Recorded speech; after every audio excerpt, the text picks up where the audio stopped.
আসসালামু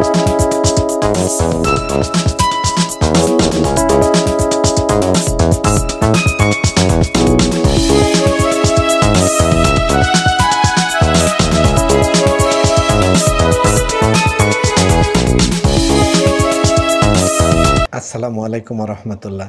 ভিউয়ার্স, যে যেখানে আছেন দেশে অথবা দেশের বাইরে, আশা করি ভালো আছেন।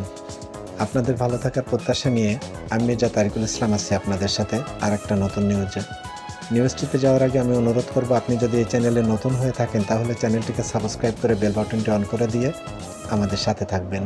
চলুন নিউজটি কী লিখেছে আমরা দেখি। ভিউয়ার্স, নিউজটির হেডলাইন করেছে, নির্বাচনের সম্ভাব্য সময় নিয়ে নেই আওয়ামী লীগের প্রতিক্রিয়া। অর্থাৎ আওয়ামী লীগের প্রতিক্রিয়াটা জানা যায়নি, আর জানা যাবেই বা কী করে, কারণ সবাই তো পলাতক। শেখ হাসিনা থেকে শুরু করে নিম্ন পর্যায়ের নেতা পর্যন্ত কেউই প্রকাশ্যে নেই, আর সেই কারণেই তাদের প্রতিক্রিয়াও জানা যাচ্ছে না। ভিউয়ার্স, চলুন নিউজটির ভেতরে কী লিখেছে আমরা দেখি। আগামী জাতীয় নির্বাচনের সময় সম্পর্কে প্রধান উপদেষ্টা ডক্টর মোহাম্মদ ইউনূসের দেওয়া ভাষণের কোনো প্রতিক্রিয়া জানায়নি আওয়ামী লীগ। তবে কিছু সময় নিয়ে এ বিষয়ে প্রতিক্রিয়া জানানোর প্রস্তুতি রয়েছে এই সংগঠনের। অন্তর্বর্তী সরকারের প্রধান উপদেষ্টা ডক্টর মোহাম্মদ ইউনূস গতকাল সোমবার বিজয় দিবস উপলক্ষে জাতির উদ্দেশ্যে দেওয়া ভাষণে তিনি এরকম একটি সময় উল্লেখ করেছেন।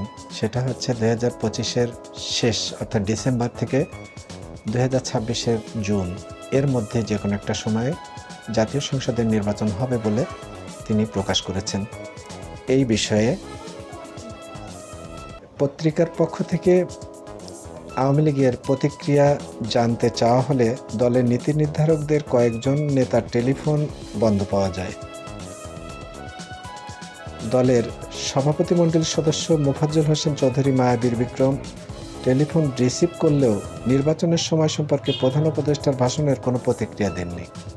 অবশ্য দলের যুগ্ম সাধারণ সম্পাদক আফম বাহাউদ্দিন নাসিম বলেছেন, নিজেদের মধ্যে আলোচনার পর আওয়ামী লীগের পক্ষ থেকে প্রতিক্রিয়া দেওয়া হবে। তবে প্রধান উপদেষ্টা নির্বাচন নিয়ে কথা বলতে গিয়ে নিজের সাফল্যের পক্ষে অসত্য বয়ান দিয়েছেন।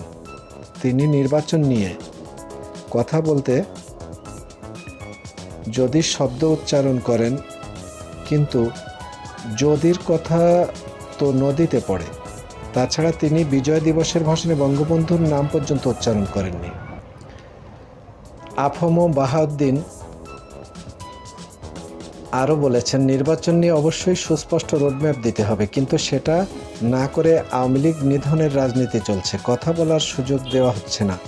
প্রতিহিংসার রাজনীতির এই বলয় থেকে বেরিয়ে আসতে হবে। বাহাউদ্দিন নাসিম আওয়ামী লীগের ভেরিফাইড ফেসবুকে বিজয় দিবসের কর্মসূচি পালন করতে গিয়ে নেতাকর্মীদের বাধা, হামলা ও গ্রেপ্তারের নিন্দা এবং প্রতিবাদ জানিয়েছেন। এই বিবৃতিটি ছিল দলের সর্বশেষ বিবৃতি। ভিউয়ার্স, এটি ছিল এই নিউজটি প্রকাশ করেছে সমকালের সূত্র দিয়ে নিউজটি আপনাদের সামনে আমরা তুলে এনেছি। ভিউয়ার্স, এটা হচ্ছে আওয়ামী লীগের এই নির্বাচন সম্পর্কে বর্তমান অবস্থান। এই পর্যন্ত এই নিউজটি। আপনারা যে যেখানে আছেন দেশে অথবা দেশের বাইরে, ভালো থাকবেন। আপনাদের সবার ভালো থাকার প্রত্যাশা নিয়ে সামনের দিনগুলোতে নতুন নিউজে আমাদের সাথে থাকার আহ্বান জানিয়ে শেষ করছি এখানেই।